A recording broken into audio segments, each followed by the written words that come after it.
Hello, everyone, and welcome to my How to Become a Hotel Owner webinar. So we're going to go over overview. I'm going to introduce myself. I'm going to talk about my journey from becoming I started off as a front desk agent. I'm an owner of 3 hotels. I'm going to talk about what makes a hotel successful. I want to talk about an ownership thesis and the different pathways to hotel ownership. Leave some time for Q&A. Right. So my name is Davon Rees, also known as the Hotel Queen.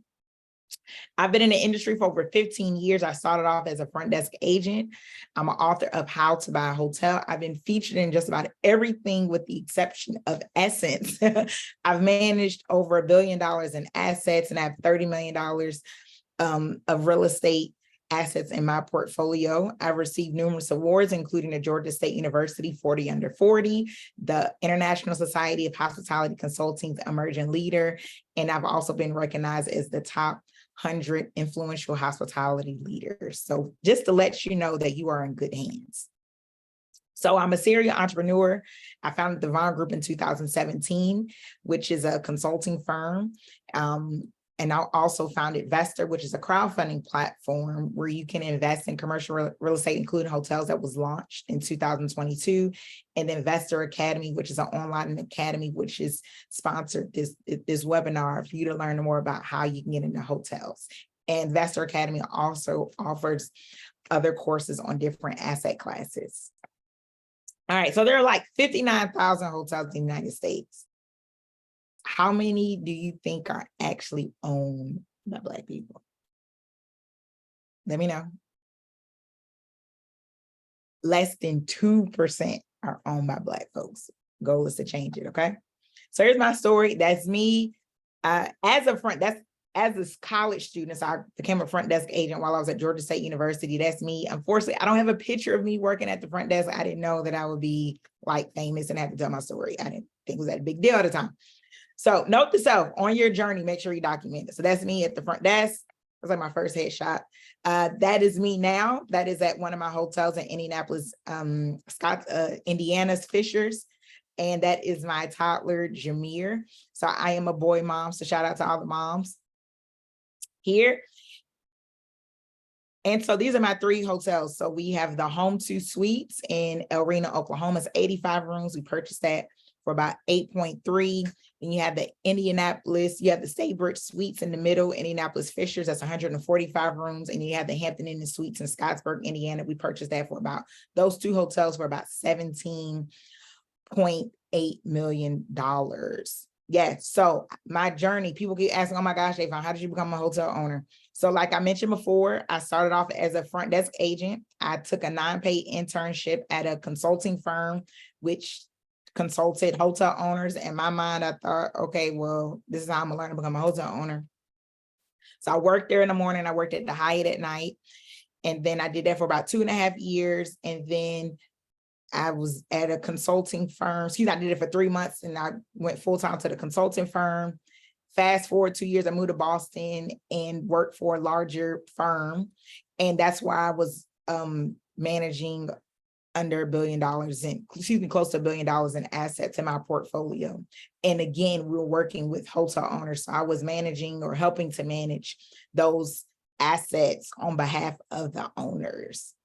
2017, I started my own consulting firm. In 2020, I partnered with Nassau Investments out of Ohio. And that's when we acquired the Home 2 Suites in 2020. So that was my first purchase outside of working in corporate, okay? So we are going to bust some myths, all right? We're going to bust some myths on hotel ownership. So you personally do not have to have millions of dollars. I definitely do not have millions of dollars in my bank account. You personally do not have to be a billionaire, and you don't have to have prior hotel ownership or hotel experience. So let's go ahead and knock that out of the way. So let's keep going if you're still interested. Are some organizations that you should join to get started. NABHOOD, which stands for the National Association of Black Hotel Owners, Operators, and Developers. AHOA is the Asian American Hotel Owners Association, the Latino Hotel Owners Association, and the American Hotel and Lodging Association. All of these are great organizations. NABHOOD is their goal is to increase the percentage of Black hotel owners. Asian American, that's anybody can join it. It is one of the largest hotel ownership groups. organizations, Latino Hotel Association, that's to increase the percentage of Latino hotel owners, and the American Hotel Lodging Association is more of a, it's definitely an ownership group or ownership organization, but their goal is more so of operations and more so on the legislative side. So they're the support group for the hotel organizations on the Hill. So we're gonna talk about the difference between active and passive. Do you know the difference? Let me know. For those who don't know, active investors, someone like myself. So we're putting a deal together, we're making it work, we're raising capital, we're finding a deal. Passive is like, Davon, that's too much work. I ain't got time for all that. I have additional income and I want to invest. That's passive. Limited liability, limited risk. They're not putting their name on the franchise agreement. They're not putting their name on the loan. So the 4 pathways to hotel ownership. So there's crowdfunding, REITs, private investing, and hotel syndication. So the first 3 that we're going to talk about, that's more the passive side. So crowdfunding is essentially you can invest in a hotel on the passive route, but you can invest through a crowdfunding website like Vestor or CrowdStreet. REITs stands for Real Estate Investment Trust, where you can invest passively. So REITs, their portfolios of different commercial real estate asset classes, including hotels, about 18 different lodging REITs, where you can invest as low as like $20. We'll talk about that more in a few. Private investing is where you invest directly with the asset and directly with the owner. You're working directly with the asset. So REITs is more so you're investing in a portfolio. You'll get quarterly dividends because by how it's structured, REITs, they have to share 90% of their profits to their investors. And hotel syndication is when you're putting a deal together, you're the active investor. So those are the different ways that you can invest and get into hotel ownership. So the first thing you want to do is, one, work on your personal financial statement. So you want to take your assets, the difference between your assets and your liabilities, that's your personal financial statement. If you don't understand what that means, work with a financial advisor. So your assets can include the equity in your house, the cash you have on hand, your retirement. Your liabilities would be debt, mortgage, loans, car loans, student loans. When you take that difference, that'll give you your net worth. So if you have enough to invest, then we move over to your creating your investment criteria. So think of this as a roadmap to kind of guide you into finding your hotel. So what kind of hotel are you looking for, right? Looking for limited service, select service, which we'll talk about the different types, but what kind of hotel? When do you plan to invest? Like, what's your timeline? Where do you want to invest close by? Do you want to invest, far away? So think about, where do you want to invest? My process is I like to invest no more than 2 hours, 2-hour flight. Because if I have to go to my hotel, I don't want to go all the way to Hawaii. I'm based out of Atlanta, so that'd be too much for me. I have a toddler, I have a child. So why are you investing? Are you creating more for cash flow, for tax benefits, and how are you going to do it? You're going to use your retirement? Like, what are the different ways you're going to invest? So let's talk about the different types of hotels. So we have limited service hotels. So think of like, a Hampton Inn or a Hyatt Place. Those are type of hotels that they don't have a full service restaurant or a 3-meal restaurant, right? Very limited food options or no food and beverage. Economy is like your Red Roof Inn, Motel 6. Extended stay would be more of like a home 2 suites.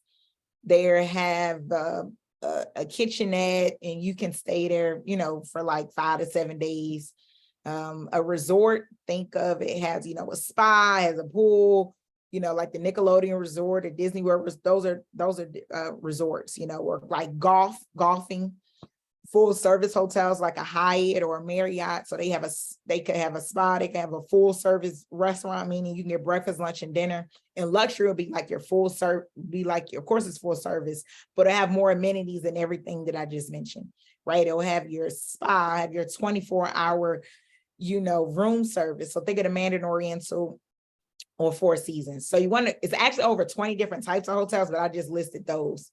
5 words to recommend, I would say that you would start off in limited service economy or extended stay, because that's more of a cash flow. The other hotels, there's not as much as cash flow because it's more expenses, right? Limited service economy, extended stay, there's not as many expenses. So the less expenses, the more money coming down to the bottom line. So what makes a hotel successful? You have the location, you have the brand, and you have the operator, right? So you have the location. So think about a hotel near, Disney World. Think about the different brands and the operators manages the day-to-day operations. So I get the question a lot, are there any diversity programs? You have Choice that has a diversity program to increase percentage of Black hotel owners and women hotel owners. Wyndham has Bold, which is Black owners, lodging developers, and then you have Women on the Room, all with Wyndham. So they do have programs or initiatives to increase minority ownership groups. Best Western, think of it as a credit union, and the other brands as more of banks. So they're actually over 100 different types of brands, but I didn't want to go through all of them because that's a whole webinar in itself. So I just focused on those. I thought they'll be good for first-time hotel owners. And then IHG, Holiday Inn Express, Candlewood Suites, Staybridge, Hilton, Home2 Suites, True by Hilton, Hampton, and those are good brands to start. Ways to invest, right? So you have lines of credit, you have savings, you have retirement, you have life insurance, equity, or crowdfunding, pulling funds together. So those are the different ways to invest. So don't feel like, oh my gosh, I don't have this in my bank account. And because you want to invest, hotels is a longer term investment. So you don't want to invest anything that should need the money right away. You don't want to do that. You want to, that's always, a lot of my investors, they use their retirement. You definitely want to, invest in something that you're not afraid to lose, right? Investing is risky. Anything that nothing is guaranteed. If anyone says that, run. Nothing is guaranteed. And you definitely want to speak with your financial advisor, CPA, or legal before you make this decision. REITs, as I've talked about before, is more passive. There are 18 different lodging REITs. Go to REIT.com to learn more. You can start investing in REITs using a brokerage firm, work on a financial advisor.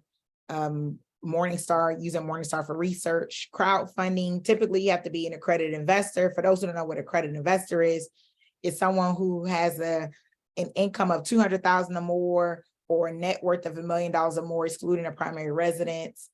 There are crowdfunding sites such as Vestor, CrowdStreet, Realty Mogul. So definitely working with the financial advisor to help you determine the best decision. Vestor.com, that's the company that found as a crowdfunding platform to make it easier for folks to actually invest in hotels. And we're open to both non-accredited and accredited investors. You use the QR code to go directly to our website. Private investing, as I said, another passive way, investing directly into the asset. And how you find those, you just have to know hotel owners. I mean, that's just probably not the best way to explain it. Then you have sponsors, so they're actively putting a deal together, they're raising capital. The acquisition process, high level. Investment criteria, that's the first thing you want to do. Then you want to assemble the team, so finding a lawyer, finding a broker, then finding a hotel. So you finding a hotel based off the investment criteria that I talked about before. After you do the analysis, then you submit the offer if it makes sense and the offer gets accepted. Then you go through the due diligence, and then everything goes through with due diligence. Then you'll transition from old ownership to new ownership, which is you. So different strategies to get into hotel ownership. Hotel flipping, right? So you come in, buy the hotel, value add, and then flip it, turn around for a higher price. Hotel hacking, a lot of them have apartments where you can literally live in it, or bring in a general manager, live in, assuming a loan. That's how we got our hotels, small business association financing. So SBA 7A loans, where they loan up to $5 million. Those are good for first-time hotel owners. Working with other folks, partnering, management companies. A lot of times partnering with them, they bring deals to you, but of course, they'll more than likely probably want to manage the deal. So how to analyze? You definitely want to occupancy, ADR, RevPAR. Those are the three metrics, right? KPI, key performance indicator. So you're going to see that a lot. So occupancy, think of if 100 rooms and 50 rooms are occupied, or people are staying in there, you're at 50% occupancy. ADR, just like all of the different daily rates. And then you have RevPAR, which stands for revenue per available room. Then you have NOI, which stands for net operating income. And that's basically your net income after all the expenses. Going back to RevPAR, sorry, RevPAR as a metric just to see how your hotel's performing, and we use that compared to other hotels, and also based off the revenue, and it's flowing down per available room to the owner. It's a good way to look at it. So you need your financials, Smith Travel Research, and then cap rate. So those are the different things that you want to use to analyze a hotel. How to find hotels. You go to 10x.com. There's more of an auction site. LoopNet, Craigslist, or working with the hotel broker. There's not an MLS for hotels, so you have to go to these sites, and really for commercial real estate. Financing, like I said, crowdfunding to raise the equity, SBA, USDA, working with brokers who specifically work in finding financing for hotels. So if you want to stay connected, follow me on Instagram. I'm on LinkedIn. Go to Vestor.com to learn more about crowdfunding, how you can invest, and then join our Facebook group, Vestor Academy. So if you want to learn more on how you can actually buy a hotel, then click on the link below where you can sign up for the course. Limited time only, especially at this price. So we'll go over how to analyze, we'll go over how to negotiate, how to find deals, and how to secure financing. So basically what I went over just more in depth, the goal is to get you. And so about me, I've educated over thousands of people, turned hundreds of people into hotel investors and hotel owners using the same techniques that I'm showing you right now. Okay. But you have to do the work, right? So you have to do it. So analyzing deals. So if you're a person that's looking to grow your portfolio to 7 and 8 figures, definitely doing that with hotels, increasing your cash flow, diversifying, getting tax benefits, creating jobs, getting hotel discounts, seeing the benefit of being a hotel owner. Okay. Thank you all so much. And I can't wait to see you in class.